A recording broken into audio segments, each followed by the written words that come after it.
মানুষের মধ্যে শান্তি, শৃঙ্খলা, মনোযোগ বৃদ্ধির লক্ষ্য নিয়ে সারা বিশ্বজুড়ে আজ পালন করা হচ্ছে মেডিটেশন দিবস। এই উপলক্ষে শনিবার জলপাইগুড়ির প্রজাপিতা ব্রহ্মকুমারী ঈশ্বরীয় বিশ্ববিদ্যালয়ের পক্ষ থেকে মেডিটেশন নিয়ে নানান অনুষ্ঠানের আয়োজন করা হয়।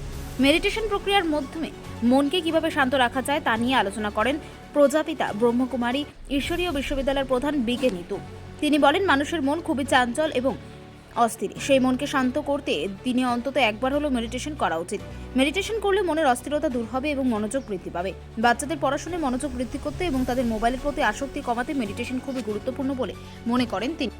এখানে আজকের দিন হচ্ছে বিশ্বের যেটা আর কি ওয়ার্ল্ড মেডিটেশন ডে, যেটা আমরা ঘোষণা করা হয়েছে। তো তার জন্য আমরা বিশেষ সকাল 6টা থেকে যোগের আমাদের প্রোগ্রাম ছিল এবং 8টা পর্যন্ত সব ভাই বোনেরাই এসেছে এবং বিকেলবেলাও আমাদের 5টা থেকে এবং রাত্রি 8টা পর্যন্ত থাকবে। আমরা বিশ্বের যে এখন চারিদিকে যে ভয়াবহ অবস্থা রয়েছে, অস্থিরতা রয়েছে, অশান্তি রয়েছে, তার মধ্যে এই যে শান্তির যে সকলের মনের মধ্যে যে শান্তি স্থাপনা হোক, অস্থিরতার মধ্যে স্থিরতা আসুক, এর জন্য এই বিশ্বের মঙ্গল কামনার জন্য আমাদের এই মেডিটেশনটা আমরা আজকে রেখেছি।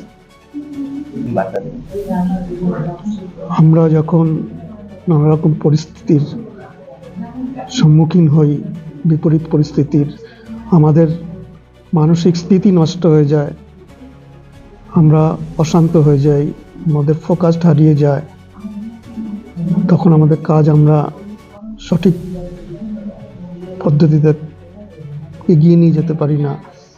সেই জন্য আমাদের এই দিনে মেডিটেশন প্র্যাকটিস করা দরকার, অনুভব করা দরকার, যে কীভাবে আমাদের আবার স্থিতি আমরা ফিরিয়ে নিয়ে আসতে পারি, আমরা স্টেবল হই এবং আমাদের কাজ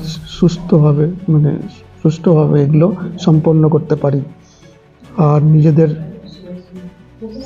স্থিতি যদি আমাদের ঠিক থাকে, আমরা যদি খুশি থাকি, আনন্দে থাকি, তাহলে আমাদের সম্পর্ক সবার সাথে ভালো থাকবে, তাদেরকেও আমরা খুশি রাখতে পারবো, আনন্দে রাখতে পারবো।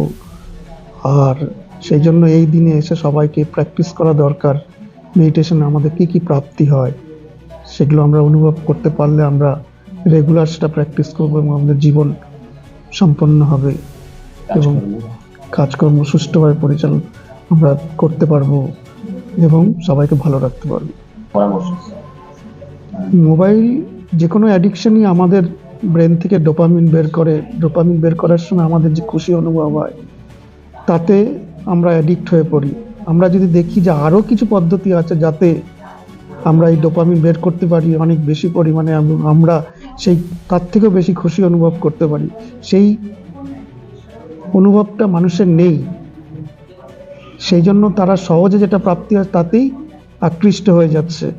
তো আমরা যখন এটা করব, আমরা ফিল করব যে এতে অনেক বেশি পরিমাণে সেই অনুভবটা বেশি হয়, নেশা করার পরে যে অনুভবটা হয় তার থেকে বেশি অনুভব মেডিটেশনের মাধ্যমে, তখন সবাই এগিয়ে আসবে। সেটা আমাদেরকে জানাতে হবে, লোককে অনুভব করাতে হবে।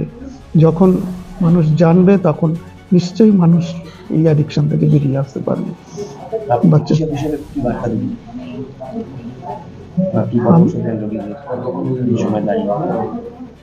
এই সময় আমরা ওকে বলি আমাদের লাইফস্টাইলকে ঠিক করতে হবে। আমরা সহজে যেটা প্রাপ্ত হয় এই জিনিসগুলো থেকে দূরে থাকতে গেলে আমাদের নলেজ দরকার, সেই জ্ঞানটা সবার কাছে পৌঁছে দেওয়া দরকার। এবং আমরা বলবো অবশ্যই মেডিটেশনকে জীবনে কিছুক্ষণের জন্য হলেও করুন, তাহলে আমরা এইসব মোবাইল বলুন, অন্যান্য অ্যাডিকশন বলুন, সেখান থেকে আমরা বেরিয়ে আসতে পারবো। আমার নাম ডক্টর পিনাকি সরকার।